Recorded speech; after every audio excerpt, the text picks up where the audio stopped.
حضور اکرم صلی اللہ علیہ وآلہ وسلم نے ارشاد فرمایا، جس شخص میں یہ 3 باتیں ہوں گی وہ ایمان کا مزہ پالے گا۔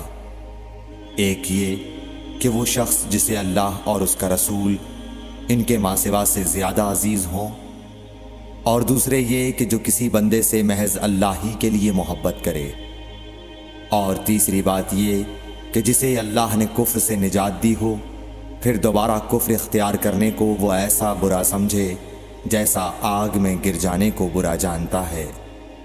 صحیح بخاری حدیث نمبر 21۔ حضرت محمد مصطفیٰ صلی اللہ علیہ وآلہ وسلم نے فرمایا، جب جنتی جنت میں اور دوزخی دوزخ میں داخل ہو جائیں گے، اللہ پاک فرمائے گا جس کے دل میں رائی کے دانے کے برابر بھی ایمان ہو اس کو بھی دوزخ سے نکال لو۔ تب ایسے لوگ دوزخ سے نکال لیے جائیں گے اور وہ جل کر کوئلے کی طرح سیاہ ہو چکے ہوں گے، پھر زندگی کی نہر میں یا بارش کے پانی میں ڈالے جائیں گے۔ اس وقت وہ دانے کی طرح اگائیں گے جس طرح ندی کے کنارے دانے اگاتے ہیں۔ کیا تم نے نہیں دیکھا کہ دانہ زردی مائل پیچ در پیچ نکلتا ہے؟ صحیح بخاری حدیث نمبر 22۔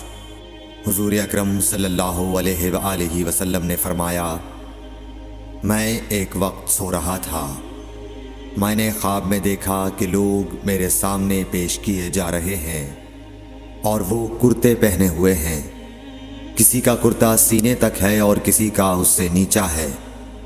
پھر میرے سامنے عمر بن خطاب لائے گئے، ان کے بدن پر جو کرتا تھا اسے وہ گھسیٹ رہے تھے، یعنی ان کا کرتا زمین تک نیچا تھا۔ صحابہ رضی اللہ تعالی عنہ نے پوچھا کہ یا رسول اللہ اس کی کیا تعبیر ہے؟ آپ نے فرمایا کہ اس سے دین مراد ہے۔ صحیح بخاری حدیث نمبر 23۔ ایک مرتبہ رسول کریم صلی اللہ علیہ وسلم ایک انصاری شخص کے پاس سے گزرے، اس حال میں کہ وہ اپنے ایک بھائی سے کہہ رہے تھے کہ تم اتنی شرم کیوں کرتے ہو؟ آپ نے اس انصاری سے فرمایا کہ اس کو اس کے حال پر رہنے دو، کیونکہ حیا بھی ایمان ہی کا ایک حصہ ہے۔ صحیح بخاری حدیث نمبر 24۔ رسول اللہ صلی اللہ علیہ وسلم نے فرمایا، مجھے اللہ کی طرف سے حکم دیا گیا ہے کہ لوگوں سے جنگ کروں اس وقت تک کہ وہ اس بات کا اقرار کر لیں کہ اللہ کے سوا کوئی معبود نہیں ہے، اور یہ کہ محمد صلی اللہ علیہ وسلم اللہ کے سچے رسول ہیں، اور نماز ادا کرنے لگیں اور زکوٰۃ دیں۔ جس وقت وہ یہ کرنے لگیں گے تو مجھ سے اپنے جان و مال کو محفوظ کر لیں گے سوائے اسلام کے حق کے، رہا ان کے دل کا حال تو ان کا حساب اللہ کے ذمے ہے۔ صحیح بخاری حدیث نمبر 25۔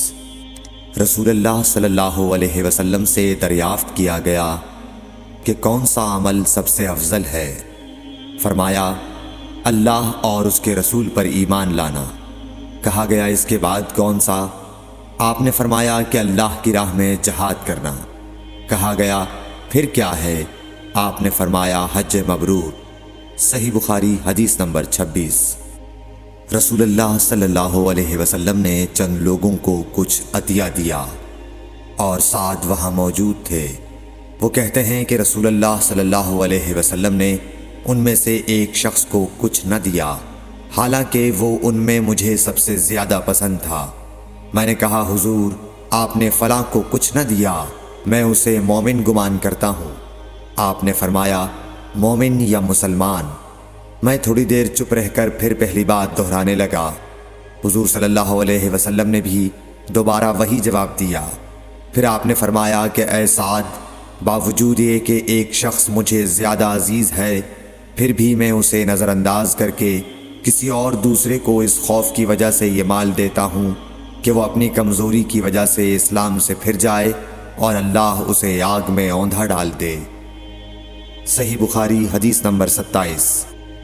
ایک آدمی نے رسول اللہ صلی اللہ علیہ وسلم سے پوچھا، کون سا اسلام بہتر ہے؟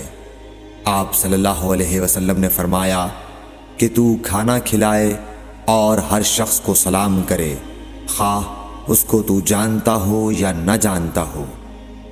صحیح بخاری حدیث نمبر 28۔ حضرت صلی اللہ علیہ وسلم نے فرمایا، مجھے دوزخ دکھلائی گئی تو اس میں زیادہ تر عورتیں تھیں جو کفر کرتی ہیں۔ کہا گیا، حضور کیا وہ اللہ کے ساتھ کفر کرتی ہیں؟ آپ صلی اللہ علیہ وسلم نے فرمایا کہ خاوند کی ناشکری کرتی ہیں اور احسان کی ناشکری کرتی ہیں۔ اگر تم عمر بھر ان میں سے کسی کے ساتھ احسان کرتے رہو، پھر تمہاری طرف سے کبھی کوئی ان کے خیال میں ناگواری کی بات ہو جائے تو فوراً کہہ اٹھے گی کہ میں نے کبھی بھی تجھ سے کوئی بھلائی نہیں دیکھی۔ صحیح بخاری حدیث نمبر 29۔ حضرت صلی اللہ علیہ وآلہ وسلم فرماتے تھے، جب دو مسلمان اپنی اپنی تلواریں لے کر بھڑ جائیں تو قاتل اور مقتول دونوں دوزخی ہیں۔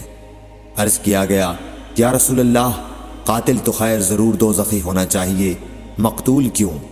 فرمایا، وہ بھی اپنے ساتھی کو مار ڈالنے کی حرص رکھتا تھا، موقع پاتا تو وہ اسے ضرور قتل کر دیتا، دل کے عزم صمیم پر وہ دوزخی ہوا۔ صحیح بخاری حدیث نمبر 30۔